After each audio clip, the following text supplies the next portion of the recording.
Edhe pse lungomarrja e Vlorës është një nga shëtitoret bregdetare më të frekuentuara në vend gjatë sezonit turistik, këtë verë ajo vijon të mos ketë një qendër verore shëndetësore në funksion, ndërkohë që këto qendra janë hapur tashmë në disa zona turistike të Vlorës, si Plazhi i Vjetër, Zvërneci apo Orikumi, në lungomare, pikërisht aty ku përqendrimi i pushuesve është ndër më të lartët, një strukturë e tillë mungon.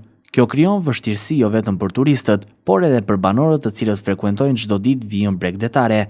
E vetmja qendër shëndetësore e cila mund të ofrojë shërbim për këtë zonë është ajo e lagjes ujë ftohtë, e vendosur në rrugën dytësore, paralel me lungomaren. Megjithse personeli i saj mund të përballojë raste urgjente, kjo qendër nuk është ngritur si qendër verore dhe as nuk ndodhet pranë vijës së plazhit, duke e bërë të vështirë identifikimin dhe arritjen e saj nga pushuesit. Shumë turistë, veçanërisht ata të cilët vizitojnë Vlorën për herë të parë, nuk e dinë ekzistencën apo vendodhjen e kësaj qendre. Mungesa e tabelave orientuese dhe informacionit përgjatë lungomares e bën edhe më të vështirë gjetjen e saj në momentet kur çdo minutë mund të jetë vendimtare.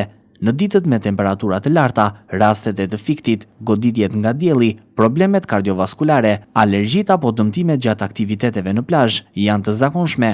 Në këto kushte prania e një qendre verore të vendosur pranë Bregdetit do të mundsonte ndërhyrje më të shpejtë dhe do të ulte kohën e reagimit të personelit mjekësor. Paradoksalisht, zona që konsiderohet vitrina turistike e Vlorës mbetet pa një shërbim bazë shëndetësor sezonal, ndërsa qendra të tilla funksionojnë në zona me fluks më të ulët vizitorësh. Kjo situatë ngret diskutime mbi kriteret e shpërndarjes së shërbimeve shëndetësore gjatë sezonit veror dhe nevojën për një planifikim më të mirë. Kjo nuk është thjesht një çështje komoditeti, por lidhet drejt për drejt me sigurinë dhe mbrojtjen e shëndetit të qytetarëve dhe turistëve në kulmin e sezonit turistik, kur Vlora pret dhjetra mijëra vizitorë çdo ditë. Mungesa e një qendre verore në lungomare mbetet një boshllëk i cili kërkon zgjidhje sa më të shpejtë nga institucionet përgjegjëse. Nëse synimi është që Vlora të ofrojë standarde gjithnjëje më të larta për turizmin, atëherë shërbimet shëndetësore duhet të ecin me të njëjtin ritëm me zhvillimin e qytetit. Një qendër verore në lungomare nuk duhet të shihet si luks, por si një domosdoshmëri për një nga destinacionet më të rëndësishme turistike të vendit.